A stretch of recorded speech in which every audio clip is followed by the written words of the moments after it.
What is up everyone, it's Saber here and welcome to another Naruto What If you end up liking the video, please consider subscribing. It's free and you can take it back at any time and it really helps me out, and this is my main channel, so if you're interested in what if Naruto had Madara and the Kyuubi sealed inside of him, or what if Naruto was half Viltrumite and half Saiyan, go check out my main channel. And if you're interested in what if Naruto was taken over by the Kyuubi when he was born, or what if Naruto was trained by Itachi after leaving Jiraiya, go check out my second channel. And with all of the YouTube formalities out of the way, let's get into it. And that's why you're here in my safe house, your majesty. When Naruto finally finished his retelling, he needed to drink some of the water he intended for the Targaryen on his bed. Considering the events he lived through getting her here, Naruto had to wonder if he did the story any justice. Maybe sometime in the future he could hire a bard to write a ballad or something. After all, his story included all the makings of a great folk tale. However, unlike others, proof of Naruto's deeds lay with the woman. Listening to him speak, the fact she made it to Essos alive lent credibility to every word coming out of his mouth. While Riella hadn't seen much in the way of magic during her lifetime, the last Targaryen queen carried a deep respect for the art. After all, her family had a deep history with magic, as it was the primary tool that bound them with their dragons in decades past. Show me that said she wouldn't be doing her due diligence if she didn't ask for some sort of demonstration. Admittedly, her request came less from suspicion and more from her personal curiosity. "Alright, please give me your hand." From the moment he mentioned his unique brand of arcane talents, Naruto counted on having to prove it with action. What right-minded individual wouldn't need proof? Riella's stare sought any ill intentions, but after finding none during her thorough sweep, she obeyed Naruto's instructions. Holding hands with Naruto let the former queen feel the warmth of his skin against hers. She almost forgot how contact with another human felt. It had been so long. "Okay, here we go." The soothing glow that enshrouded their hands amazed Riella as much as it comforted her. Its effect on her also left Riella sighing softly. "As I am now, this is the best I can do, my lady." Naruto chased away any lingering aches she might have had with his brief usage of chakra, limiting himself to this small amount, also avoided damaging his body further in the process. But even that minuscule amount felt like climbing a mountain to the tired healer. "Fret not, I believe you." Believe she did. Riella's brain was already racing to encapsulate the memory of Naruto's magic in the halls of her brain. She always imagined magic as destructive and powerful, but that turned out to be a misconception on her part, a rather severe one at that. Naruto showed her magic could be serene and comforting in the right hands. It was an exhilarating experience to behold the man responsible for opening her eyes slumped back into the bedside chair with an audible exhale, few flashing a smile in Riella's direction. He continued where he left off. "This went surprisingly well considering all that's happened these last few hours. The cynical part of me expected this meeting to go horribly. If I'm honest, it certainly would have been par for tonight's course." Riella couldn't explain why, but seeing Naruto smile left her smiling as well, albeit a more reserved one than his. "I'll admit I had my suspicions about your intentions when you stepped through that door, but those have long since passed." Naruto and his attempt at a reply were stopped by Riella's raised hand. The authority of a queen pierced the veil of fatigue, compelling the assassin to follow her unspoken order. As a woman who thought she'd die in Dragonstone's tower, Riella had plenty to say. Showing gratitude for his efforts would suffice as a first step in that regard. "When you have spent as much time around snakes and rats as I have, you learn to see good. You're a good man, Naruto. Thank you for everything you've done for this old woman." A slight widening of his eyes was all the surprise Naruto showed at Riella being clever enough to pick apart his argument before it started. Her last statement did remind Naruto of something he overlooked during story time. "I might have forgotten to mention something about my healing spell." "What is it?" Naruto, "Nearly all of my spells are directly linked with my life force. That means when I healed you, it literally reverted the damage done to your body." In other words, Naruto figured the best way to do this was to tell Riella straight. No one said anything for a handful of seconds as Riella did her best to wrap her mind around what Naruto told her. Then, without warning, she yanked back the long hanging sleeves of her top and marveled at the healthy skin on her hands. "You turned back the age of my body." He thought that was putting it too simply, but that was the gist of it. So Naruto nodded his head affirmatively. "Thank you." Her first words were so soft spoken, Naruto almost missed them. "Thank you." The second time she thanked him, it was louder, but came with a layer of tears which Naruto pretended he didn't see. Sitting there with his eyes closed left Naruto open to what came next. "Thank you." Riella surprised Naruto with the final of her three gratitudes, because she ended up in a half-sat, half-laying position from which she hugged him. To her credit, the former queen didn't break down. She did not weep or sob. Tears simply poured down her face in silence as she sat with her face against Naruto's shoulder. "You're welcome." Unsure of what he could do to help Riella through her outburst of pent-up emotion, Naruto laid a calming hand on her upper back and provided a gentle rub alongside a shoulder to cry on. When the flood passed, Riella looked abashed. No part of her planned on crying like that, but it just sort of happened. Her smile lost that confidence and appeared almost hesitant to Naruto. "My apologies, I lost myself for a moment. That wasn't befitting of someone of my position. Do you want to talk about it?" He played it conservatively. The last thing he wanted to do was overstep a boundary and offend the pride of the Targaryen woman, destroying any progress made to this point. It's not a happy tale. Any shred of goodwill melted off Riella's regal face. Left behind was a stone-faced expression. That'd be right. At home in the somber throne room, he remembered back in King's Landing, the encouraging smile and the warmth inside it came naturally to Naruto. Queen or commoner, if Naruto had a chance to help someone, he had a hard time looking the other way. This instance was no different. "If it's your story, then it's worth hearing. Your Majesty, you're a good man. Bear with me, this can be difficult to discuss. Take all the time you need. The night is still young." Did he want to catch up on his sleep? Absolutely. However, some things were more important than a few extra winks. Her cobalt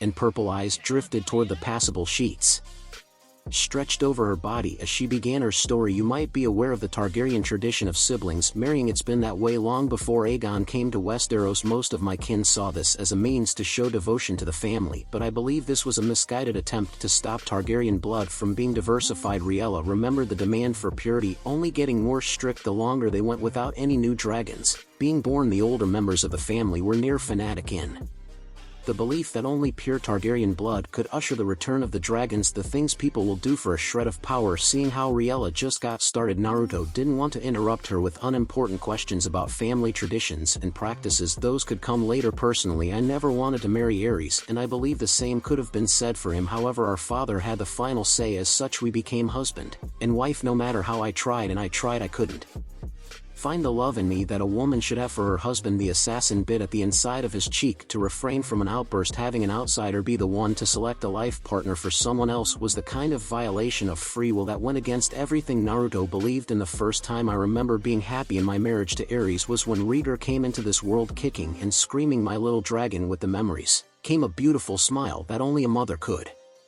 pull off. At this moment, Riella didn't see a simple room but the baby version of Rieger she held in her arms so long ago. Naruto watched with a smile. It was brief, but the mention of her son gave Riella a peace of mind he doubted anything could replace. "I know he turned out to be a real spitfire." Riella's quiet laughter filled the bedroom. "It was a good sound." "Yes, that's an apt description for Rieger." Things went downhill from there. Laughter was replaced by such a striking expression of pain that it even made Naruto cringe. But things weren't well for long. "In the next 7 years I lost 8 children. He Ares blamed me. Said it was all my fault." Naruto didn't know what to say. What could he say? Nothing would change the pain Riella endured losing so many of her babies. Naruto couldn't imagine the agony nor inner fortitude a person needed to survive it. In that respect, Riella reminded Naruto of Elia. Maybe that comparison helped Naruto decide what to do next. He reached out and took one of Riella's hands. Even if words failed him, the least he could do was be there in this difficult time. Now a large part of himself felt guilty for making a good woman relive her dark past. The physical contact made Riella flinch. So absorbed in her buried memories, the Targaryen forgot all about Naruto. Seeing his hand through the curtain of tears, she hesitantly tried squeezing. In return, being larger than hers, Naruto's hand supplied a warmth that Riella sorely needed. Whether she realized it or not, for the longest time the pair of blondes sat in silence. Riella thought about her children who were taken too soon. Meanwhile, Naruto remained nearby with his eyes closed out of respect for Riella and her kids. It was a dark time, so dark Rieger had his life. Ares hated me when I was lost. The gods gave me a light. I gave birth to another healthy baby, my chubby Viserys. Naruto expected some sort of spark to return to Riella, but was surprised when he got more of the same. At this point, my husband considered me nothing more than a plague in his eyes. I was cursed. He wouldn't let me near my own child unless he had no other choice. It wasn't the ideal family, but we were all healthy. I thanked every god I knew for that small blessing. Riella hardened her heart for what came next. She wouldn't break down in tears for a third time. She was a dragon with a dragon's fiery pride. That's when the curse of our family hit Ares. The madness. This was the first time that Naruto lost his look of empathy. No one could put together an argument that had convinced Naruto Ares wasn't rotten to the core. The staggering cruelty Ares enacted from the Iron Throne left scars on the land and its people. It was the type of damage which would take generations to heal. It's over, Naruto. All we can do now is move forward. A loathing expression of guilt sunk itself on Riella's face. Talking about it now, she felt ashamed. She didn't do more for her people. I knew what he was doing to the people, our people, but my priority was shielding Viserys. There was one time that I stood between Aerys and my handmaid and he let the matter go, but that night he turned his abuse on me. Goosebumps raised up on her forearms as Riella silently assured herself that her monster of a brother couldn't hurt her any longer. If the proficient assassin had any steam left in him, that admission from Riella would have sent the blonde into a murderous rampage. The former queen wouldn't have seen it, but several slavers in the city would be missing their head if Naruto possessed the energy. After that I closed my eyes to the evil committed by my husband. There isn't a day that goes by that I don't apologize for being a bystander as my subjects burned by my husband's hand, but as a mother Riella needed to put the safety of her children before anything else, and she'd do it 100 times out of 100. I doubt there's a parent out there who wouldn't make the same choice. Naruto offered kindly in hopes of putting her mind at ease. Riella tried to muster a thankful smile, but her heart wasn't in the gesture. And you, Naruto, what would you have done? I'd like to think I'd do the right thing in the moment. However, until I'm truly in the situation, I can't say one way or the other. His blue eyes lost some of their focus as he contemplated the scenario in his own head. Naruto's answer seemed to impress the one-time queen. She might have only known him for all of an hour, yet her savior showed everything a leader should be spoken like a lord. Thoughtfully and fair, Riella successfully snapped Naruto out of his thoughts, leaving him with a spooked expression. While the Targaryen woman got a much-needed laugh out of this, Naruto shook his head adamantly. No, nope, not a noble. I'm just a guy, nothing more. Despite the people of Dorne doing their best to change that, Naruto saw himself the same as any other man or woman, no better, no less. He had no desire for the trappings of power. A forthcoming reply got pushed back by Riella's tired body making itself known. Her quiet yet substantial yawn brought the talks between assassin and queen to a timely halt. Forgive me, I appear to be more tired than I first thought. Don't stress yourself, my lady. Anything we say now can be said tomorrow. Your body needs its rest. Needless to say, Naruto's first concern was getting Riella back up to full speed. Everything else could come after. Riella,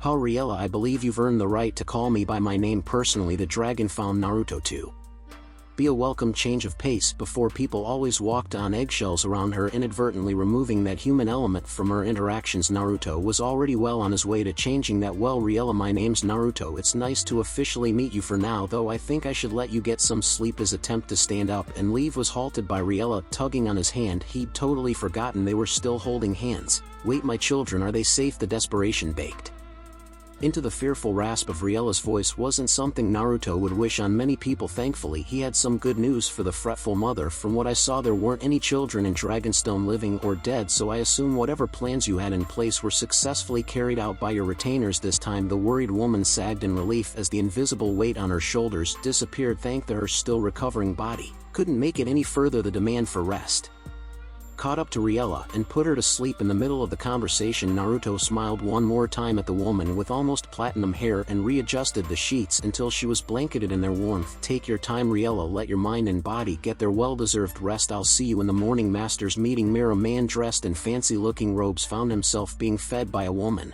in transparent clothing. His power left him in this position quite often, but he'd never get tired of having a shapely woman lounging in his lap. That's exquisite. Another one. The olive-skinned beauty obeyed his command, of course. However, the next treat came from a nervous hand as the slave woman tried ignoring the eyes on her and her master. In a situation like this, there was some sort of awkward cough. Not at this meeting, not this time, because another of Mir's masters could only sigh. It was always like this with the youngest of their small group. If you're done, we have business to discuss. Another master, dressed well but muted in color, tried his best to return order to their meeting. Thoroughly put off by the seriousness of his fellow masters, the hedonist smacked the side of his slave's backside and shooed her away. Go. After the sheepish servant scurried from the semi-crowded room, there was a prolonged silence until the same man spoke again. This time his voice carried an insufferable snark to it. There, all the fun is gone now. Can someone tell me what's so important that I had to leave my home so late in the evening? It took a monumental effort for an older mustached man to keep his temper in check. Are you daft, boy? Our home has become a bloody pit of chaos, and you're asking why we're here. Looking to some of the other men that have yet to speak, the younger master scoffed as he drank from a gilded goblet. This is what happens when you invite the crazies into our home. Reap what you sow. Many of the younger generation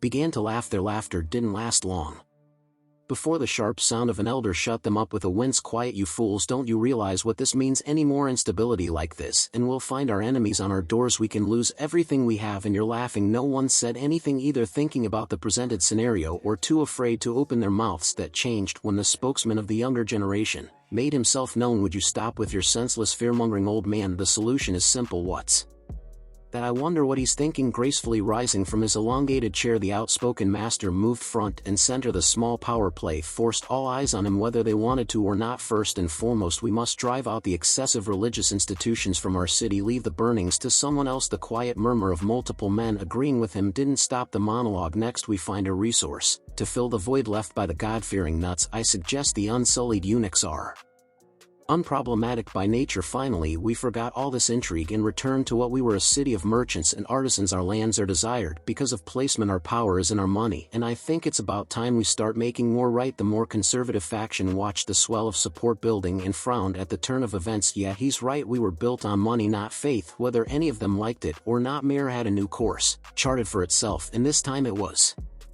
spearheaded by a younger generation of minds. The next day Naruto finished putting the final touches on the morning's breakfast content. With what he produced today, he put more work into the meal than usual because he was cooking for someone he didn't think Riella would mind. A simple meal, but he couldn't help himself. The soft steps behind him alerted Naruto to Riella's presence. Turning over his shoulder, he welcomed her with a warm smile. Good morning, I hope you don't mind eggs. Riella managed to stop her stomach before it answered for her. Only now, in the face of a home-cooked meal, did the former queen realize how hungry she was. I wouldn't say no to a plate. His smile turned into a grin. That answer was more than enough to please the blonde-haired warrior. Go and sit, I'll bring the food to you. It took all of 5 minutes before the assassin and lost queen sat across from each other, both sharing a breakfast of eggs, potato, and some form of spicy meat Riella hadn't had before. The silence lasted until Naruto felt compelled to ask something he didn't get the chance to yesterday. What do you plan to do next? Naruto poked around the mixed foods on his plate, never committing to a particular bite. As he spoke, are you going to follow after your children? Riella didn't show it on her face, however her eyes reflected an immense pain wrapped in a guise of composure. No, I can't risk their health right now. My children are unknown to the larger world.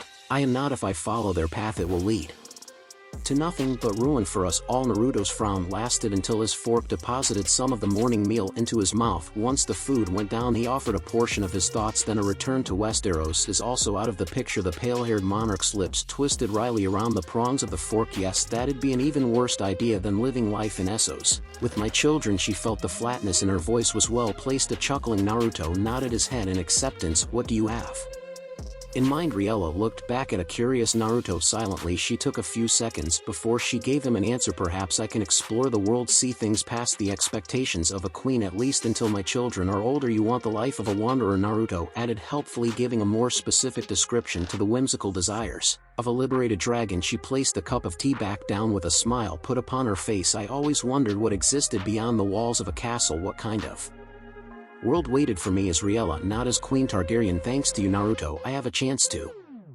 live that life. Naruto allowed himself a smile when he heard her gratitude. However, he felt responsible for informing Riella of what awaited her on this journey. The world isn't always kind, doubly so for women. Riella, a piercing fierceness filled the queen's sharp gaze. It was a fiery change that showed how serious Riella was taking this. You think I don't know that I'm aware of how cruel people can be? The inner resolve she showed was a good first step, but Naruto wasn't satisfied. I know you do. You know a lot, but you need more than knowledge. What can you do about it? I beg your pardon. It's one thing to know what you can expect, Riella. Doing something about those hardships is a whole other thing entirely. If you want to put yourself out there, you'll have to defend yourself. When the time comes, he knew a thing or two about protecting himself, both from threats he expected and those he didn't. But I don't know anything about swinging a sword. From the day I was born, I was groomed to be the queen of the Seven Kingdoms, and honestly, Riella never entertained the idea of trying her hand at weapon fighting. In her mind, battles were best left to the many knights of the realm. Then, if I'm being honest, you won't make it far. These roads will chew you up and spit you out, and I don't think there will be any third chances. He hated sounding overly cruel. It felt like him trying to crush her dreams beneath his heel, and still Naruto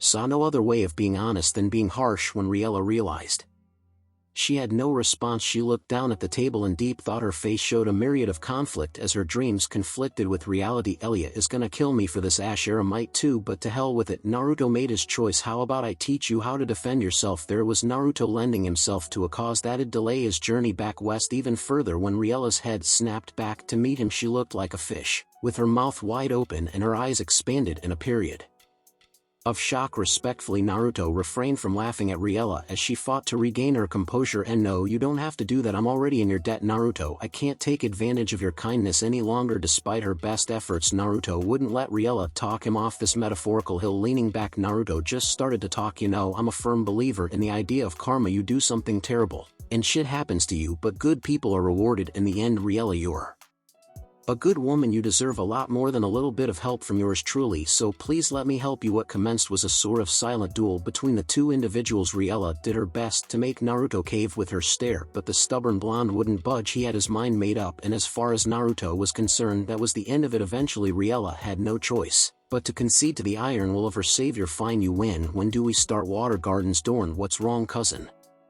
Ariane was having a tough time enjoying herself, seeing Rhaenys nearby with a sour look on her face. They were supposed to be on vacation having fun. The young daughter of Elia Martell looked toward her older family member. Their eye-to-eye contact lasted all of 3 seconds before Rhaenys dropped her gaze to the knee-deep water. I miss Naruto. A momentary frown tugged down on the Martell princess' lips. It lasted as long as it took Ariane to shake her head. Her wet locks bobbled about on her head, shining beneath the desert sun. I do too, but he's coming back, so we shouldn't worry. But it's been so long. Clearly Naruto made quite an impression on Rhaenys in their limited time together. Anyone with eyes could see what kind of effect the friendly blonde had on the young lady. Ariane sighed quietly. Her cousin could be so stubborn, so now it was up to her to save the day again. Do you remember what Naruto told us, Ray? Yeah, once you make a promise, keep it always. Rhaenys didn't even have to think about it. Naruto always stressed the importance of keeping your word, something both she and Ari also believed in. Because of him, then we don't have any reason to worry. He promised he'd be back, Ariane stated confidently, wearing a smile one usually found on Naruto's face, wide and brimming with life. The more she thought about it, the better she felt about it. Now Ray felt a little silly for worrying. Yeah, you're right, Ari. By this point Rhaenys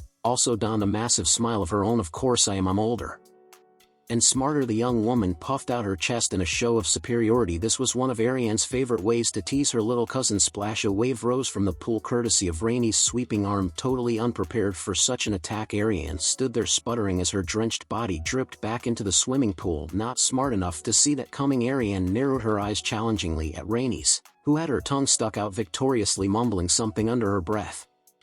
Ari started throwing water back at Rhaenys. They engaged in a full-on splash fight that sent water and laughter everywhere. Meanwhile, another pair of ladies enjoyed the comfort of a pool further down. Oh sweet mother, I really needed this vacation. Elia truly meant that as she sunk shoulder deep into the water. We can both drink to that, sister. As her best friend Ashara's job was to tease Elia for being so emphatic, but for once she agreed wholeheartedly. Their jobs, they sucked. I never knew administrative duties could be so taxing. If Elia never saw another piece of dry written paperwork again, it would be too soon for her taste. Being the good friend she was, Ashara signed on with Elia becoming something of a secretary. She still wasn't sure if that was a mistake or not. Right, I'm starting to think that blonde fool was right when he told us about his feelings on the upper class. It can be more trouble than it's worth. Ashara, we're part of that upper class. Despite her words, Elia's face showed no shortage of amusement, closing her eyes and basking in the soothing waters of the garden. Ashara's next comeback came out over a pleased sigh. Yes, but I'm definitely worth the trouble. Silly me, how could I forget? This time Elia rolled her eyes, but it also came with a bit of laughter. I'll forgive you this time, Elia. Elia's eyes cut toward her childhood friend, during which she snorted. Yes, very ladylike. You can forgive me by making sure the zoning plans for the Shadow City make it to my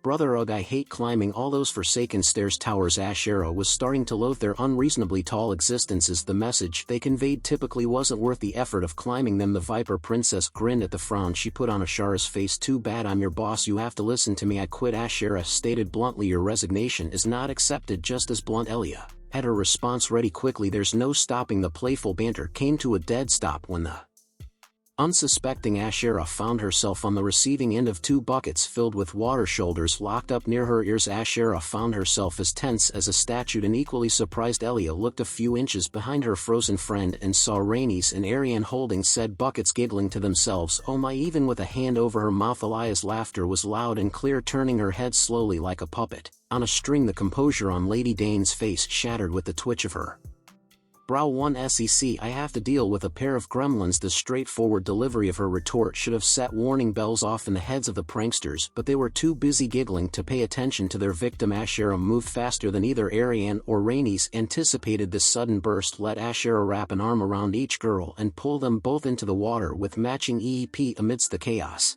and ruckus of Ashara water wrestling with the 2 children, Elia was free to shed her burdens one joyous laugh at a time, but the carelessness of her laughter also came with consequences. Jerking abruptly, laughing became a cough that Elia turned to hide. When she removed the hand over her mouth, she saw blood. The mother winced and turned to see if the others noticed. When she realized that none of them noticed her coughing, she sighed in relief, quickly wiping away the incriminating evidence. Elia made a promise to herself to be more careful now that she had a life worth living. Not even death would pry it from her. That was her promise. Unbent, unbowed, unbroken. Having the business end of a kunai mere inches from his face didn't dampen the smile on Naruto's face. Quite the opposite, actually. His smile couldn't be wider as he pushed Riella off the deadlock of blades. Both warriors sported a few cuts and tears in their training clothes, however none drew blood, which was the important part of a training session. Naruto watched Riella slide backward a good 3 feet. The disengagement between the two gave Naruto a moment to think about how far his pupil came in only 3 months. By no means was Riella a natural to armed combat, but the former queen was a quick study. She grasped the basic logic behind his every order and devoted herself to them entirely. Man or woman, Naruto couldn't envision many people possessing the drive of his first student. Who would have thought I'd be a teacher? Certainly not the bastard who taught me. Naruto chuckled at the various thoughts going through his mind, blowing the hair out of her eyes. Riella raised an eyebrow at Naruto's random fit of laughter. What's so funny? I'm just proud of how far my student's gone, that's all. His heavy praise put a soft flush on Riella's face. The sight of her blush only increased the amused twinkle in Naruto's blue eyes. I won't go easy on you because of a few honeyed words. Naruto. Riella was glad to be in the middle of a fight. It helped distract her from the pleasant feelings bubbling in her chest. Instead of focusing on that, she was free to lunge at Naruto again. She moved faster than 90% of people were capable of, but wasn't fast enough to beat Naruto. When Riella's blade came down from an overhead angle, Naruto moved his identical weapon into its path. The resulting clang of metal hitting metal filled their ears. It's me who should be saying that to you, my dear student. For example, Naruto abused his natural strength and experience advantage when he forced Riella into a ripcord spin, but before she went too far, he wrapped his free arm around her stomach, tapping gently at her collarbone with the flat half of his short blade. Naruto smirked impishly. What did I tell you about trying to get into power battles with a bigger opponent? Despite her compromising position against Naruto's chest, Riella wore a most peculiar grin. She tipped her head back to see at least some of his face before she answered, you said not to, but who said I didn't want to be here? Naruto didn't get a chance to explain his confusion. He felt the pointy end of a kunai digging gently into his side, and suddenly all things became clear. Ha ha ha, sneaky and daring, well done. A pleased hum worked its way up Riella's throat. After a moment of gloating satisfaction, she extracted herself from the intertwined position she shared with her teacher and friend. So am I ready? You've been ready for the last 2 weeks, but I kept you around to give you experience in actual fights. If circumstances were different, I'd have you work with me for another 3 months. Unfortunately, I have business in Westeros. Naruto was apologetic by the end of his evaluation. You have nothing to apologize for, Naruto. You've already given me so much, and I'm grateful for every second of it. Riella cemented her gratitude with a respectful bow that made Naruto wave his hands in front of him. Come on, what are you trying to do to me? Taking great joy in how she made Naruto uncomfortable, Riella laughed as she righted her posture. Nothing. I just want to make sure you understand how much I appreciate you. Naruto was so busy grumbling about Riella's growing need to tease him that he failed to notice the woman moving closer to him. That's when he locked up in surprise, because Riella went ahead and kissed him on the cheek. With the amount of brainpower at his disposal, this was the best Naruto could muster. Riella wasn't done there. She combined her surprise kiss with a lasting embrace that ended up with her toned arms looped around the blonde's shoulders. I'm not saying goodbye, because I know we'll see each other again. Until then, I'll carry everything you taught me with pride. As Naruto's first student, that was her lifelong promise, and she held it through fire and blood. Time skip. Naruto admitted that viewing Karhold's castle for the first time left him without words. The way it spanned 2 mountaintops made the old stone structure stand out amongst its peers, and the ambient frozen mist lurking around the hold added an air of mystique that did wonders for Karhold's visual impressiveness. When the golden-locked assassin began this little journey, there was a palpable excitement around him. However, months of being fed through the ringer turned his enthusiasm into a lingering fatigue. Should he never step foot on a boat again, it'd be too soon for the blonde. Maybe that's why there was some extra pep in his step as he docked his boat in Karhold's river sanctuary. Not even the frigid temperatures could dampen the spark in Naruto's spirit. These visible breaths of his served as a reminder that their world was as different as it was expansive. Living in one spot for so long had robbed him of that knowledge. Admittedly, it might be a little too cold for the adopted child of the desert, but despite it all, Naruto was happy to see somewhere new with his own two eyes. After so long, the chakra user wasn't even off the dock before someone who recognized him by appearance stopped his progress. His stern look was a common characteristic in the north if what Oberyn said was true,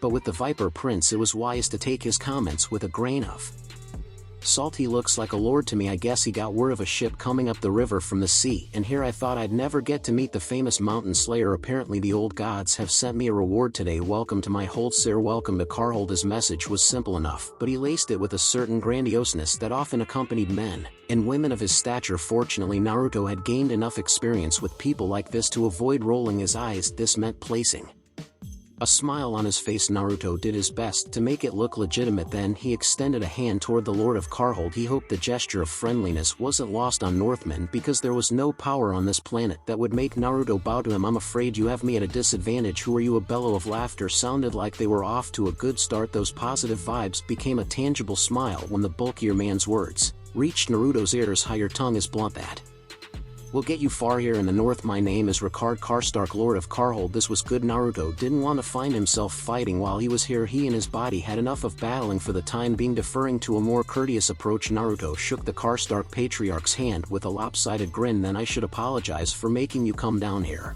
for nothing, Ricard. There was no need to trouble yourself over one visitor. Naruto would have preferred that. Get in and get out without a fuss. However, as a lord, Ricard couldn't let someone of Naruto's prestige pass through his home without some kind of celebration. If word got out, it'd look bad on him and his family. That's where I disagree. Mountain Slayer, what brings you this far north? Last I heard you were down in Dorne. Karhold is quite the change of scenery for you. Well, you aren't wrong. I've spent so much time in Dorne recently, I figure why not get out there and see more of Westeros. A white lie wouldn't harm Ricard, or his people wouldn't go amiss here. Despite how he appeared, the Northern Lord didn't need to know who Naruto just got done spending time with. The fewer people who knew about Riella, the better. Can't say I agree. While I never had the pleasure myself, I hear the women of Dorne are quite the treat. While it sounded like the man was joking, Naruto could see a hint of truth in the man's eyes as he fantasized about being swarmed by a group of olive-skinned beauties. That they are, but the sand it gets everywhere. When the words beautiful women came to mind, the first people he imagined were Elliot and Ashera. Both are similar but different at the same time, and with time the wine gets kind of weak, if you know what I mean. Playing on the more loose nature of the North, Naruto did his best to ingrain himself in Karhold's good graces through its ruler. Bwahaha, I hear you. It'd be improper of me to let you go without a taste of northern hospitality.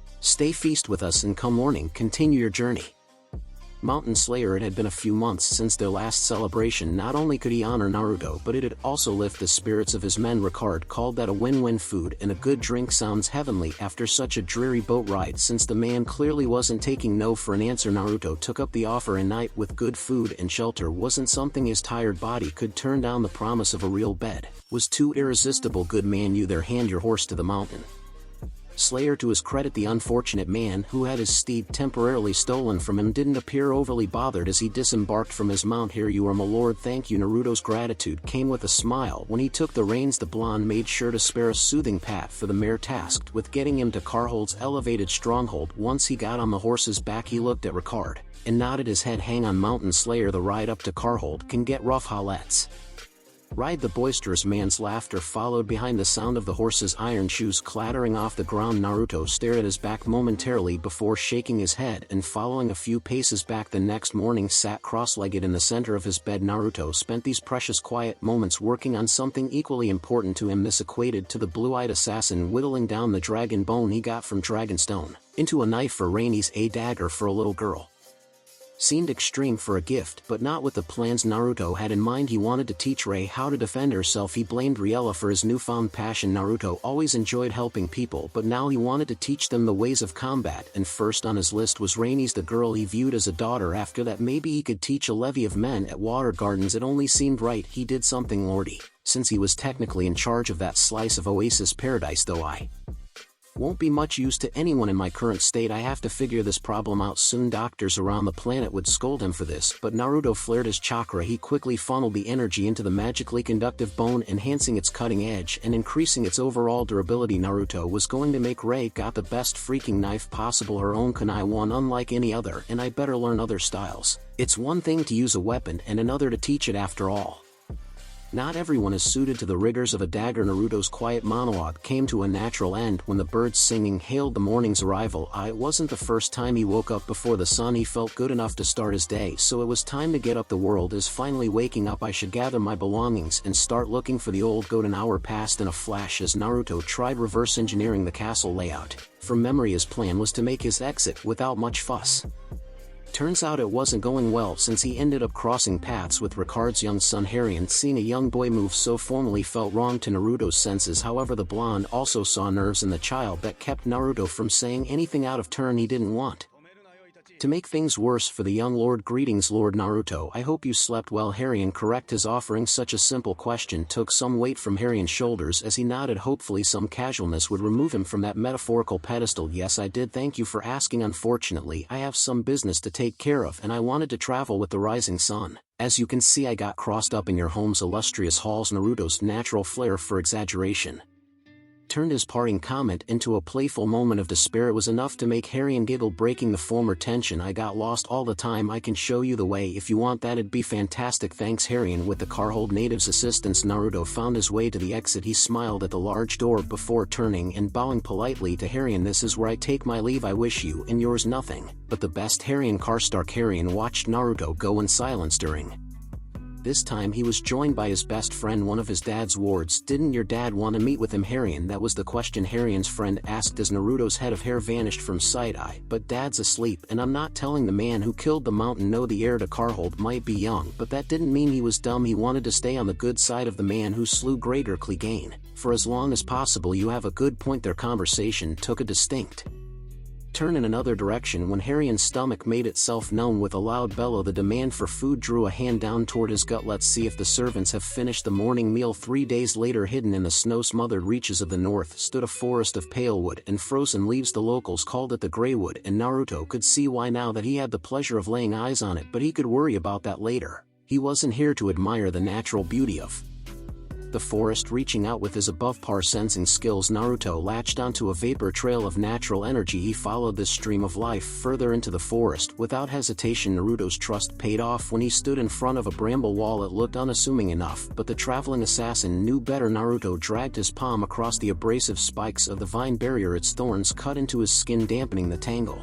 With the warmth of his blood, child of the earth, move thy thorns and welcome me back. With open arms, his blood soaked into the bramble, causing the hindrance to sink back into the chilled soil. Naruto stepped into the cave and walked through the darkness. Before him, chittering sounds greeted his ears as he laid eyes on homes built inside a grove of trees. Naruto was quickly set upon by the newer forest children. They climbed all over him, sniffing at the energy swirling around him. He must have passed their test, since they didn't rip him to shred with their black claws. Hello little ones, I hope you don't mind my unannounced visit. Naruto got a response, but not from those he was talking to. His answer came from another source. Leave him be, he and I have much to discuss. The newcomer looked the same with his green body and hair made of leaves and weeds, but there were some differences, like an inch or two of height and wrinkles under the eyes. Laughing as the young children jumped from his body into the trees, a still smiling Naruto faced the older nature creature and greeted him with a casual salute. This was Naruto's mentor, Puck. How's it going, you old goat? Though disrespectful, there was a hidden fondness in the blonde's voice. Things were fine until someone decided to show up without warning. Puck stopped his tired complaint in its tracks and squinted at Naruto. His black eyes pulled in an expression of accusation that was familiar to the comparatively young human. What did you do this time? What makes you think I did anything? Naruto didn't think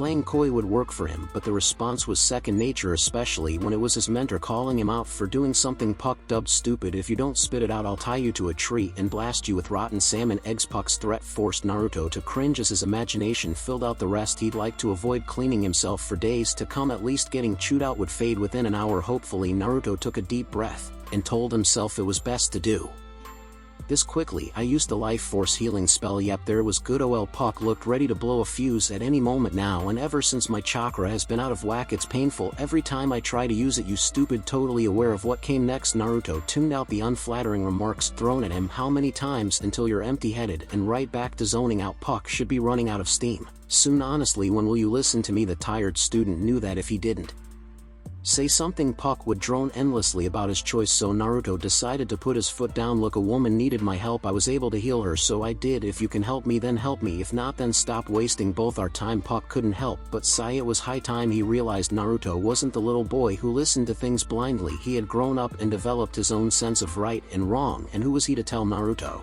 how to live his life? He was only Naruto's teacher, not his parent. I can't help you. What happens next is entirely on you. How is it more training or something? A clearly confused Naruto twisted his head sideways. He thought the last of his training was complete. That's what Puck told him when he left the protection of the grove so long ago. Was Puck holding back on him? If so, then what? This isn't the place for a talk like this. Follow me. Naruto. The unlikely pair walked some distance before crossing through a curtain of sparse ivy. Puck had brought Naruto to one of his people's ancestral caves, and said Blonde was enamored with the depictions and ancient words printed on the walls. He even saw something that looked like a giant snake. It was rearing up from a body of water to fight a dragon flying above. One was breathing fire while the other matched it with lightning. Naruto couldn't dissect the image more thanks to Puck pulling his attention with a manufactured cough. I'm aware of what you need to do next, Naruto. However, I'll warn you now, this won't be an easy task. You know better than anyone that I'm not afraid of hard work. Puck, I was right to seek you out. You always know what to do. Thanks, this will be a huge help. Hearing the good news, Naruto felt a pressure within him vanish. A part of Naruto was worried he wouldn't find a solution to his problems, but that was no longer a concern. Thankfully, if hard work was the answer, then Naruto would work his ass off. I'm afraid I can't take all the credit, Puck commented vaguely, internally dreading what he needed to do next. He knew this day would come, but that knowledge didn't make it any easier on the forest dweller. Come again, it's now or never. Puck produced a book with a tear in its back cover and pages that were age-worn between the professionally done binding. The forest creature turned the book to show Naruto a swirl on the front. Puck forced Naruto to catch the book when he threw the journal at the confused blonde, who snatched it instinctively. Read it. An unsure nod came from Naruto as he cracked open the book and started reading the words printed on the first page. If you are reading this, Naruto, I did not survive the spell I used to send you west. I'm so sorry for leaving you alone. Naruto, I'm sure you're confused. How I know your name? It's because my name is Uzumaki Kushina. I'm your mother. Naruto. The gasp that tore itself from Naruto's mouth was undeniable. Naruto read the information 3 times to make sure he got it right. The pages looked older than him, and there wasn't any magic around the book, so this wasn't some trick. Knowing this was possibly the last thing his mother touched made the book infinitely more valuable to Naruto. No, his name was Uzumaki. Naruto, not just Naruto. Who was he? Who were his parents? These were some of the questions that plagued Naruto in his youth. Until now, Naruto resigned himself to never having those answers. However, this potential trove could change all of that. He already felt his heart beating heavily in his ears. Uzumaki Kushina, mom, bye. Now you are aware of your gift. The blessing of chakra is rare even in our ancestral home. With its help you can do all sorts of incredible things. However, with all things, this power comes with a cost. Naruto, in our homeland of Nippon, chakra is the single most sought after resource. Men have and will kill to get their hands on it. Naruto found himself agreeing with the words put on the page. There were plenty of times where he saw men do more for something objectively less useful than his chakra. No matter the kingdom, no matter the culture, greed was an infection. You were born with more chakra than anyone in Nippon's history. It became impossible to hide you from outside interest. Eventually, the emperor of our land wanted to use you for his own gain. The bastard planned on sacrificing you in a foolish attempt to obtain divinity blood magic. Naruto never experienced the twisted take on magic himself, but he heard things about it from others. There was undeniable power in the dark art, yet the costs were something Naruto wasn't willing to pay. His strength came from the conviction of his training, not from the lives of the innocent. The first tried everything, but the Emperor's resources were vast. He followed us everywhere we went with our options exhausted. I fell back on my last resort. I performed an imperfect teleportation jutsu. That's what we call spells. You having this book means I didn't survive the trip. An indescribable pain coursed through Naruto's tightening chest. It was enough to draw his free hand toward his heart where it rested. For the time being, the gesture didn't ease his pain, but reading on helped morph hurt into comfort. There was nothing I wanted more than to be your mother. I dreamed of watching you grow and teaching you everything I knew, so much that those visions seem real, but life has a strange way of playing out. Naruto-chan, thank you for making me a mom. Thank you for letting Minato be your dad. I'll always love you. Not even death can change that. Oh Kami, I'm a crying mess right now. Instead of being put off by the sudden burst of emotions, Naruto started laughing. Honestly, he'd forgotten about Puck's continued presence as he jumped head first into his reading. This would be the first of many times Naruto visited the information and wisdom of this journal. Turning the page, he resumed reading. Okay, enough with the mushy stuff. Your Ka-chan has things to teach you. She must have written This on a different day. Naruto couldn't explain the sudden tonal shift any other way. It'd also be silly to assume she wrote this whole in a single day. Actually, that sort of thing would be impossible. Chakra's purest form is incomplete. You can still achieve crazy things with it, but this is only a third of its potential. First, you need to identify the nature of the chakra flowing through you. Naruto, place your hand on the symbol below and channel some chakra into it. Take what you find inside and put more chakra into it, then check your results with the table at the bottom of this page. Following his mother's instructions, Naruto was rewarded with an unassuming slip of paper. He pumped some of his chakra through it, cutting it in half before turning into soggy mush in his hand. Naruto shook the nasty gunk from his hand with a grimace. After that, he only had eyes for the information printed on the page. He quickly found a description that matched what happened to the chakra conductor: wind and water. Luckily for Naruto, his mother also left instructions on transforming his chakra that in different training exercises to make the process more natural, something he was extremely thankful for. Without her help, he'd be lost on what to do next. Filled with newfound determination to meet his mother's expectations, Naruto snapped the book shut with a grin. The hasty action jarred Puck from his meditative stance. His black eyes sought Naruto's reasons with an air of befuddlement. "I'm ready to get to work. Puck, you have somewhere around here I can work, right? Don't you want to finish reading?" Puck didn't know what was in that book, but he did know what he saw on Naruto's face as he read on. The emotions he showed were too raw to be anything but foundation shaking, so that's why Puck thought Naruto would be too preoccupied to even think about training. Looks like he was wrong. "I'll have plenty of time to read when my body can't take anymore. If I have the energy to move, then I have the energy to fix this." The enthusiastic mix of determination and stubbornness caused his expressive blue eyes to glow in the cave's dim light. Puck stared at his former student before a long sigh pushed its way off his lips. "Here, I was worried about how he changed. The truth is, he hasn't changed all that much from the troublemaker that had me pulling my hair out." And though it sounded like he was complaining, it was a comforting revelation for Puck to make. He believed in Naruto. Puck really did. However, one can never tell how the world will change a person. An errant spark of chakra off Naruto's fingers accidentally activated a hidden matrix on the journal's back cover. The unexpected weight of something in his hand left Naruto with a confused look as he stared down at a locket of all things, using his thumb to pop it open. It didn't take long for the small picture within the silver to make Naruto's eyes water. It was a picture of a man and a pregnant woman hugging and smiling. He'd have to be a fool to not see the similarities he shared with the man. Their eyes and hair were the exact same. Then the woman Naruto carried the shape of her face and the same broad smile. He had no doubt about it. These two were his parents, Kushina and Minato, and with that knowledge, one of the biggest holes in Naruto's heart was on its way to a full recovery. That night, Naruto found himself in the peculiar predicament of realizing he was in a dream. Naruto also realized that though this was his dream, he wasn't a part of it. He was floating around some kind of argument between creatures unlike any he had ever seen before. The focus of this sleepy time episode was clearly on them, so Naruto stayed back and listened. "That's enough of these foolish games. If you continue your mindless destruction, the 8 of us will have no choice but to destroy you." Naruto frowned, and not because of the threat said by a giant oxbull. He was annoyed that the creature's name was omitted from what he heard. Why, everything else was perfectly coherent. The blonde dreamer heard a booming scoff behind him, but when he turned, there was nothing there but the shadowy boundary of his dream world. "The 8 of you were never enough to stop me. That hasn't changed, you fools. Move or I won't be accountable for what happens to you." Whoever said that sure got under the skin of the giant beige raccoon monster. Its strangely decorated exterior visibly bristled with resentment. "Fuck, you were stronger now, much stronger than you, asshole." Laughter rattled the entire scene, and by the looks on the faces of the 8 monsters, they didn't appreciate being antagonized by whoever this was. "You think this master of yours is making you strong? If you believe that, you're even weaker than I remember." Sand Rat, the so-dubbed Sand Rat, took that insult even worse than being called weak. It appeared ready to explode when a feline made entirely of blue flames stepped forward, breaking the line formation. "Please, brother, I don't wish to fight you. Come back with us. This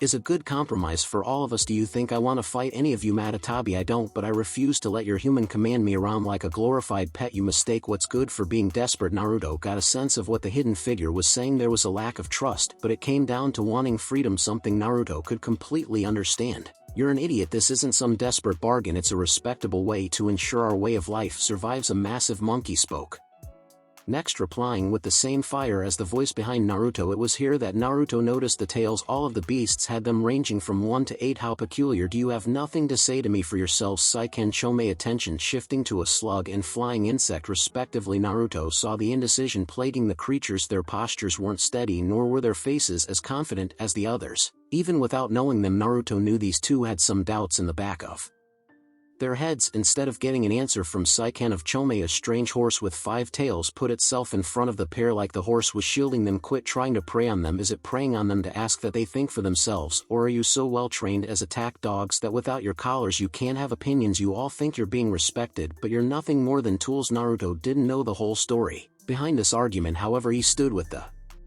lone voice on this matter. If someone or something wasn't willing to think for themselves, then what's the point of being alive? But I've had enough of arguing in circles with you. Either step aside or force me to submit. These games end now, one way or the other. For once I agree with you. You leave us no other choice. We'll drag you to the Emperor. Wrapped up in Shikaku's cursed sand, he can decide what to do with you. Naruto zoned out when the word Emperor came out of the octopus's gaping mouth.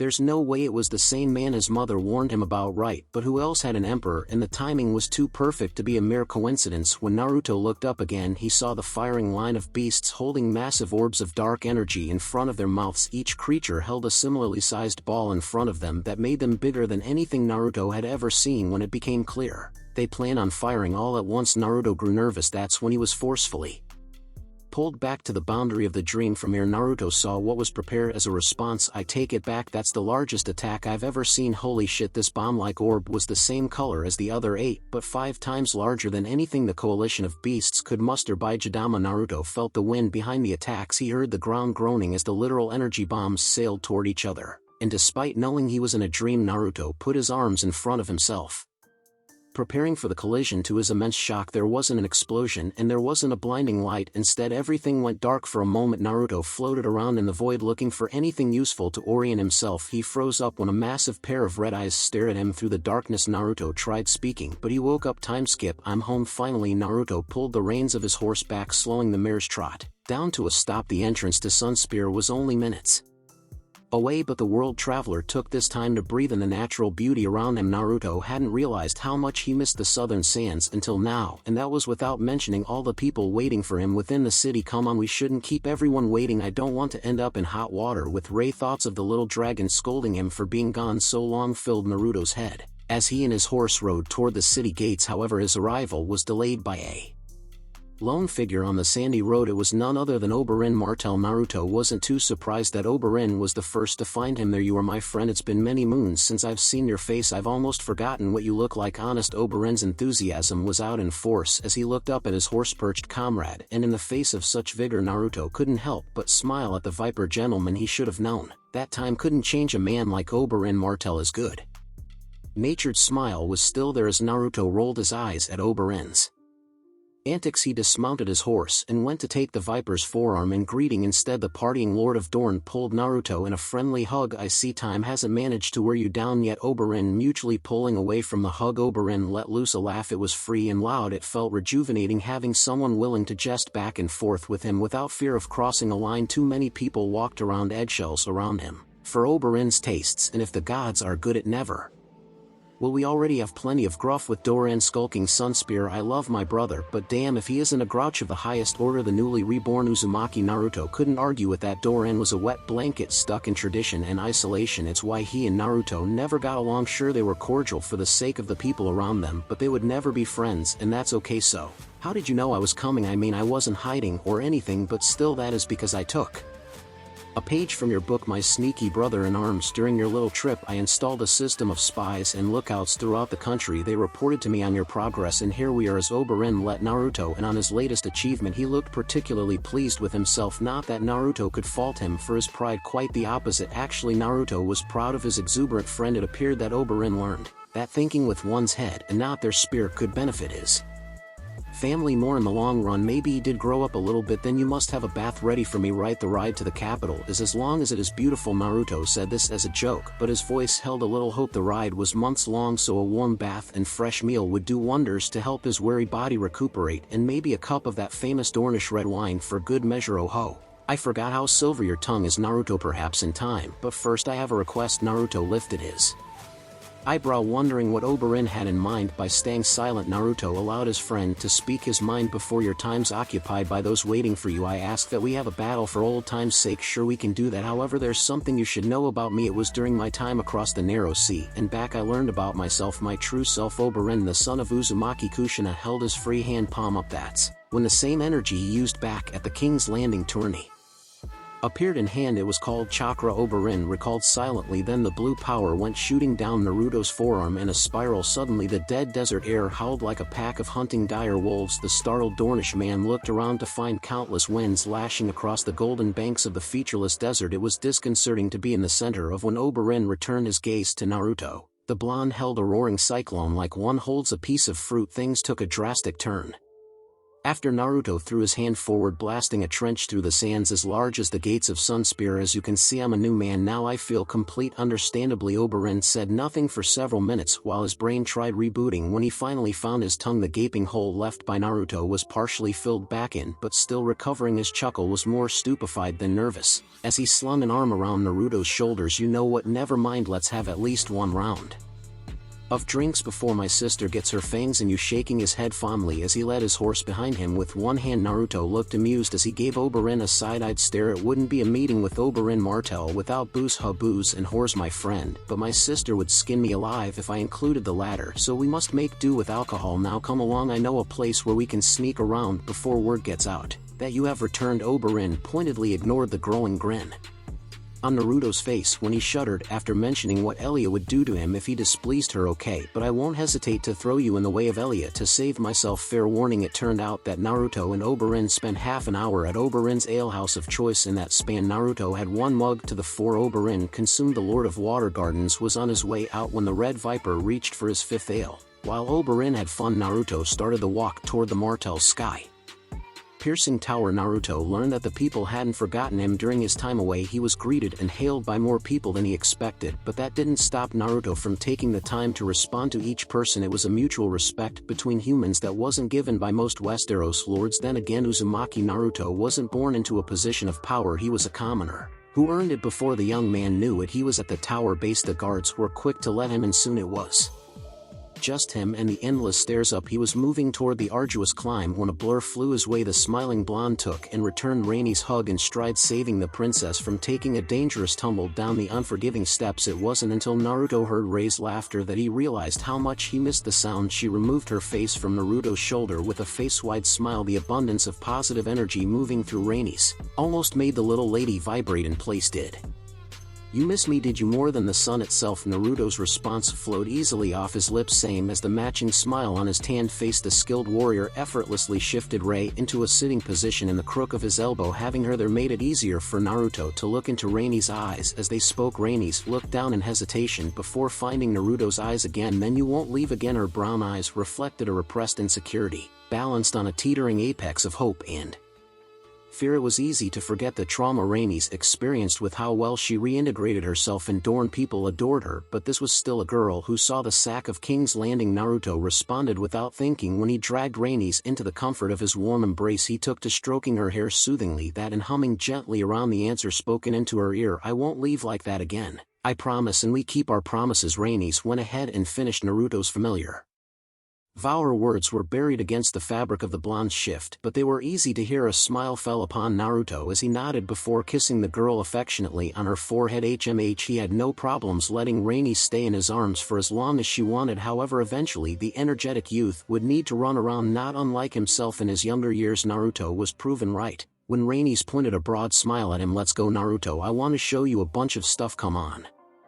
We can't waste any time. Rhaenys Martell. The stern tone wasn't lost on Naruto or Rhaenys. When both looked at the newcomer, they knew what was coming, or rather who was coming. It was Elia Martell, beautiful as Naruto remembered. However, the pink he spotted in her cheeks was interesting, not that of a blush. Elia looked like she was physically strained. Her disposition left Naruto with a quirked eyebrow. You're old enough to walk, get down. Naruto held his laughter back when Rhaenys wilted under her mother's scrutinizing stare. It wasn't harsh, just a mother teaching her child how to behave. If someone wanted to see tough, they should have grown up with Puck as their guardian. You promised Arianne that you'd attend today's lesson with her, did you not? Rhaenys, yes, mother. That simple affirmation cemented the fate of Rhaenys' afternoon. She'd be stuck in a Septa's bedroom. Unfortunately, you can show Naruto around later after your lesson. Rhaenys' only choice was to nod her head, though she looked glum. about it until Naruto ruffled her hair. It was enough of a boost to get Rainy's moving. When Rei walked past her mom, Elia gracefully stepped toward the returning blonde Naruto, and Elia stared into the other's eyes until the latter leaned in and placed a lingering kiss on Naruto's cheek. "I'm glad you're home safe. I would like to see you tonight if that's alright with you, Naruto." Of course Naruto wanted to pull Elia into an overdue embrace, but there'd be time for that later. For now, he settled for a heartfelt smile. "I'll see you tonight." As Elia followed her daughter up the stairs, Naruto stood there wondering about the weird heat in her cheeks. Perhaps she is under the weather. "I'll ask her later." Ahem. Naruto turned to see Ashera standing there in her typically impeccable style. It was only a matter of time before her beauty left Naruto staring, much to the purple lady's delight, because it allowed Ashera to do the same as she took in the much-missed sight of Naruto. But Naruto wouldn't let himself stay distracted for long. He snapped himself from his stupor and slipped on his trademark grin, bringing light to the castle hallway. "Ashera, I swear you sneak up behind me more than anyone alive." The pristine beauty with starlit skin flashed her best coy smile. One of her hands moved down, settling on her hip as she addressed Naruto. "Is that so? Maybe I'm a witch from the Shadowlands. Wouldn't that be something?" His expressive grin stretched far across Naruto's face, forcing his eyes to shut. It only added to the genuine presentation of happiness finding a home in Naruto. "Man, it was good to be back. Now that wouldn't surprise me." "Well?" Ashera, putting forth her pointed question, drew Naruto's eyes. When he opened those piercing blues of his, the Uzumaki saw Ashera with her finely kept eyebrow lifted in a questioning tilt. She pulled off the look quite nicely. "Get over here and hug me." His mind was quick to supply an amendment. "Ashera makes everything look good." Naruto had no reservations in doing as she asked, wrapping his arms around her waist and pulling her tight against his body. The pressure against her shapely form pushed a pleased sigh from Ashera as she returned the gesture by wrapping her slender arms over his shoulders. If she had it her way, Ashera would have stayed like this until the sun went down, but the guards watching her and Naruto didn't sit well with the woman. She separated herself from him just to loop an arm through Naruto's. "Walk me to my quarters. It would be my honor to walk the beautiful Lady Dane to her room." "Thank you." Naruto purposefully chose a stiff tone common among Westerosi knights. However, he mixed the mockery with some truth when he called Ashera beautiful. "Anyone with eyes could see that you are finally learning how to speak to a woman, assassin. I am so proud." It was Naruto who started things off by laughing at her teasing tone. Then it continued with Ashera demure giggling. "How have things been here in Dorne?" Naruto asked his friend, ignoring the assortment of handmaidens and ladies-in-waiting that whispered about him and Ashera being together. There were some things in court that never changed. If it weren't for Elia asking for my help with Rei, things would be dreadfully bland. At the very least, the number of suitors has lessened since I moved to Sunspear." Ashera made her comment flatly. However, there was a distinct twinkle of mischievousness in her clearer than crystal eyes. To the surprise of no one, Ashera knew what she was doing, talking about other men like that while on the arm of one. Naruto turned up the theatrics when he held his chest with his free hand, feigning heartache. "Are you trying to make me jealous? That isn't very nice of you." Ashera covered the smile Naruto brought forth with his antics. Lady Dane went ahead and pulled Naruto's arm closer to her chest. It allowed her to lean against his shoulder more. "Odd, does that make you jealous?" He wisely avoided walking into the trap posed by Ashera's loaded question. The elegant lady on his arm was sure playful today. Thankfully, the appearance of her room saved Naruto from needing to come up with an excuse for his silence here. "We are safe and sound. That will be 5 gold dragons, please." Instead of paying him, she took the open hand and pulled Naruto into her room. Naruto was caught off guard, getting him to unsuccessfully ask her what she was doing. "You didn't think I was done with you, did you? You just got back." "Naruto, I plan on taking quite a bit of your time now. Be good and wait here." Left with nothing to do but wait, Naruto made himself comfortable on the foot of the bed, sitting and waiting. When Ashera came out of the conjoined room, she was in a sheer nightgown that had nothing of her naked body. Naruto's overwhelmed brain mustered only one thing. What a stupefied reaction is what Ashera aimed for. Getting it caused the lovely woman to preen at his tongue-tied look of awe. But this was only step one of a larger plan. "What do you think?" Naruto's eyes had a will of their own, looking down at the hypnotic showcase of Ashera's more than generous figure. Swallowing around nothing, he forced out a distracted reply. "You look ravishing." A peculiar choice of words. Oozing confidence, Ashera sauntered her way to Naruto and sat in his lap, tucking his hips against the inside of her thighs. When Naruto tried a response, she put a finger to his lips. It was Ashera who filled the silence. "You know how I feel about you, Naruto. We talk, we laugh, we flirt." She couldn't help but smile at the attentiveness coming through Naruto's gaze. That intensity always burned at her soul in the best of ways. "Despite having a clumsy start, you became one of my only best friends. You and Elia helped me out of my darkest days and the depression that followed. I cherish you for that. Now I can't think of life without you in it. Do you understand?" Her finger on his lips transitioned into Ashera, cupping Naruto's warm cheeks and her lips hovering near his. "After your latest foray into the world I'm done waiting. The soft caress of her breath on his lips was more distracting than it had any right to be, but Naruto fought through it. I can see that. The romantic pair found a set of matching grins at nearly the same time. Naruto continued the playfulness when his hands found their way to Ashara's hips, earning him a hum of approval. You sure? His question was put down right quick by a foe annoyed Dane. Naruto, if you finish that question I will bite you or stare downright challenged him to call her on it. Here are your options: kiss me or kiss me, pick one. Naruto went into a thoughtful showcase. As he pondered Ashara's ultimatum in good humor, he sealed his decision when he pulled the woman in by her hips and decisively sealed their lips. The beauty melted into the kiss with a silent sigh. Ashara immediately craved more, pushing back into Naruto while her fingers tangled themselves in his wild hair. She shoved against Naruto, deepening the passion while her body grinded into his. Now that she had Naruto's lips, Ashara didn't want to let them go when her stiff nipple incidentally scraped across the rougher fabric of his shirt. It forced a moan from her. The slight opening of her mouth was all Naruto needed to push his tongue forward into said opening. Their tongues whirled and swirled together at a leisurely clip, a far cry from the insistent and needy way Ashara rocked her hips against Naruto's forming bulge. It took a substantial amount of willpower to disengage from their tongue-rich kiss. The moment those tongues parted, Naruto and Ashara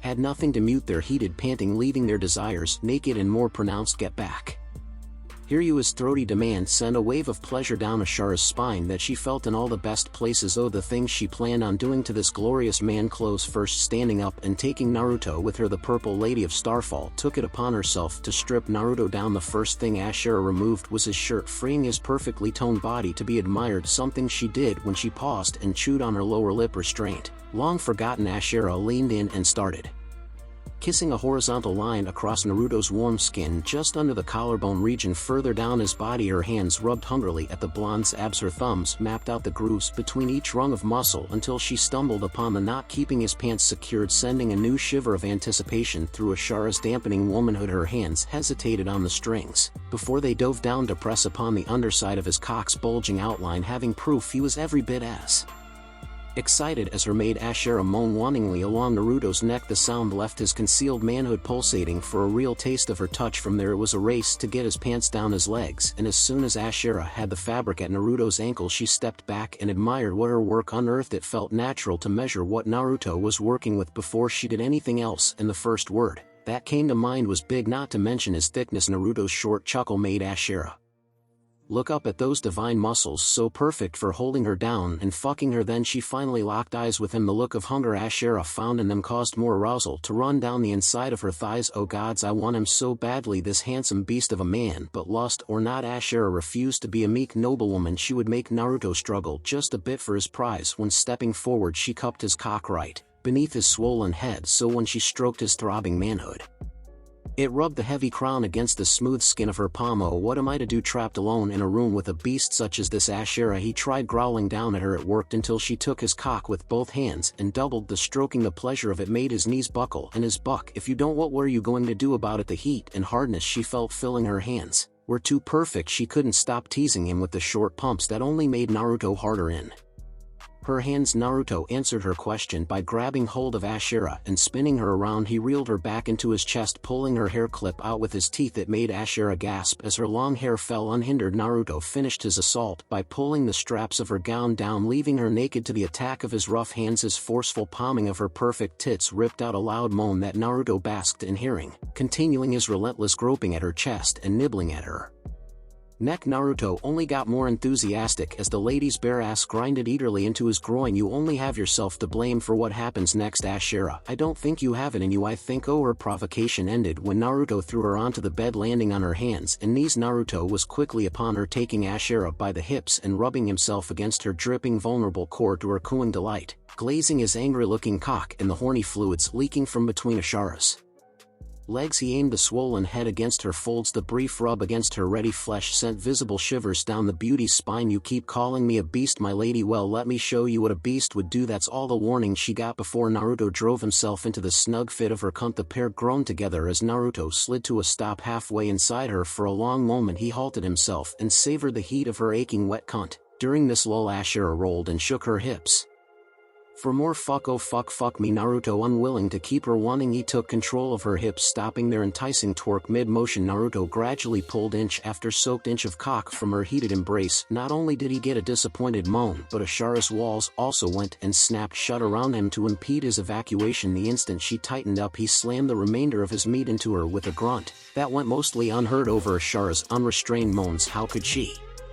Not with how deep he forced his way into her. He was putting her womb in depraved peril so effortlessly that it heightened her senses to the 10th degree. Tight as sighing Naruto wasn't the only one experiencing a near mind-numbing bliss. Ashura was in the throes of a mini-orgasm from having Naruto so deep the sensation of his rugged cock left her panting with little dots filling her vision. When Ashura finally started gathering herself the thrusts rocked her in full.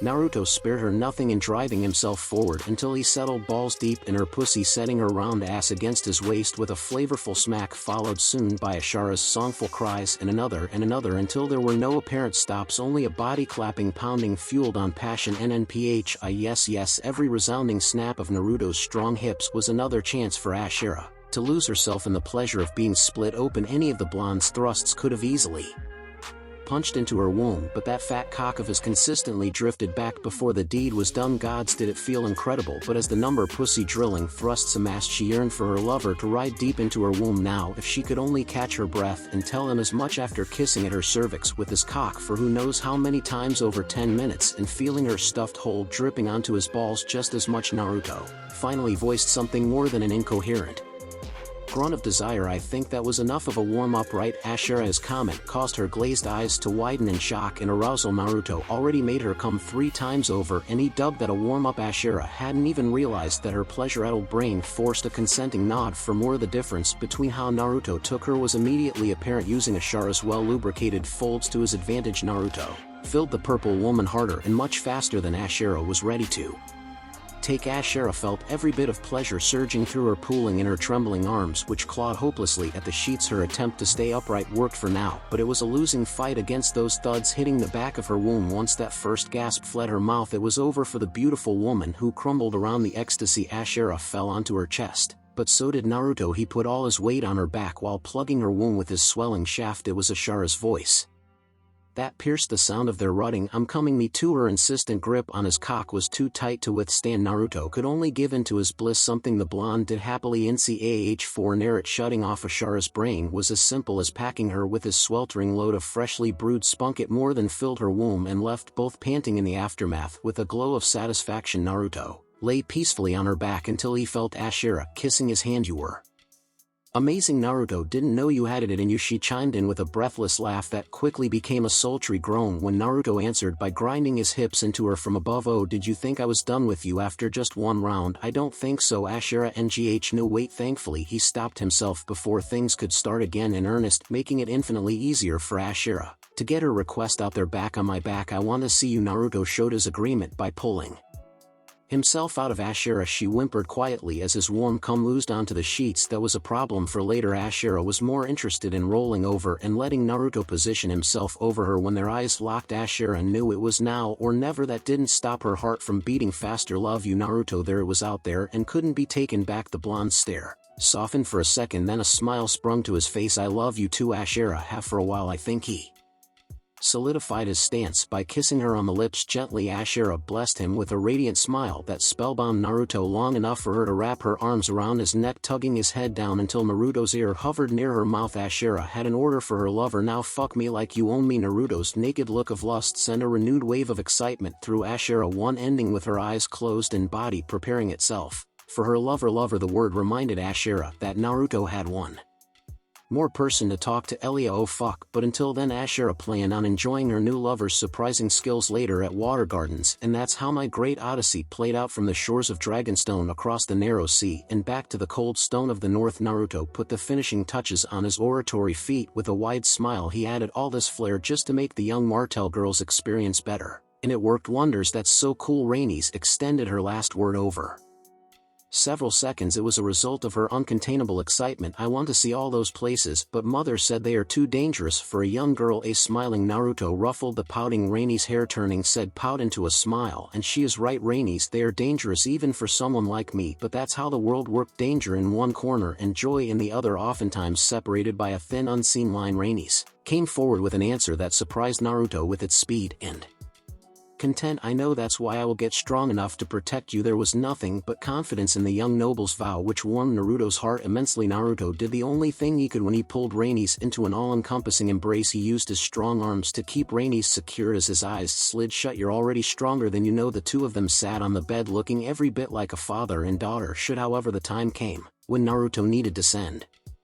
Rainy's to bed. He did so after putting a gentle kiss on the girl's forehead. Go on, it's time for you to sneak back to bed. Hurry before your mom finds out you're missing. She always does. His jovial tune pulled a melodious giggle from Rainy's before scampering off. The young princess gave Naruto a big smooch on the cheek. See you tomorrow, see you tomorrow. The door clicked shut, but didn't stay that way for long. This time on the other side of Naruto's door was Elia with a wry smile. It was clear that Elia saw her daughter trying to sneak back to her room. If I'm not mistaken, that was my daughter slinking out of here like a thief in the night, but I suppose I can look the other way just this once. Naruto grinned at the dutiful mother, feeling no guilt for his influence on Rainy's. I hate to say it, but no one was going to stop her, not on my first night back, Elia. The pair devolved into companionable laughter till Naruto asked about Elia's health. How are you feeling specifically? Naruto was asking about Elia's health condition, which Naruto only learned about when they arrived at the gardens. To say he was shocked would have been a mass understatement. Naruto stubbornly insisted that she allow him to treat her. Eventually Elliot caved and let Naruto work his magic, and thus far it worked like a charm. I've never felt better, thank you, Naruto. And that was the truth of it. Since Naruto's chakra treatment, she didn't experience the shortage of breath or chest pains that had been plaguing her in recent months. Elia felt like a brand new woman inside and out. I might have been surprised you kept this to yourself for this long. However, I wager spending this much time with me has made you all kinds of stubborn. Sorry about that. Naruto had a good share of worry in his words. However, he didn't see a reason to make it a big deal. The problem was solved and it was time to move on. Elia sat beside Naruto with a smirk. If Naruto had known her growing up, he wouldn't be making such a claim. During her childhood, Elia could be quite the hellraiser when motivated. I've always been stubborn, but you probably made it worse. She finished her remark by nudging Naruto in the ribs. Naruto nodded along, smiling through the painless ribbing dropped on him. He could envision a younger Elia making all kinds of headaches, not unlike Rainy's with her energy rushes. Not that I mind the surprise visit, but what brings you to my room? Elia didn't answer Naruto until she first put her cheek down on the top of Naruto's shoulder. The warmth coming off him enveloped the woman, leaving her to sigh contently. I wanted to talk about you and Ashera. A bashful Naruto moved his hand back and rubbed at his head with an unsure smile. AI, you heard about that, huh? It shouldn't be a surprise that the assassin was a private person, hence his reaction. She was delighted to see Naruto so clearly happy. If anyone deserved it, it was Naruto. With a knowing smile on her serene face, Elia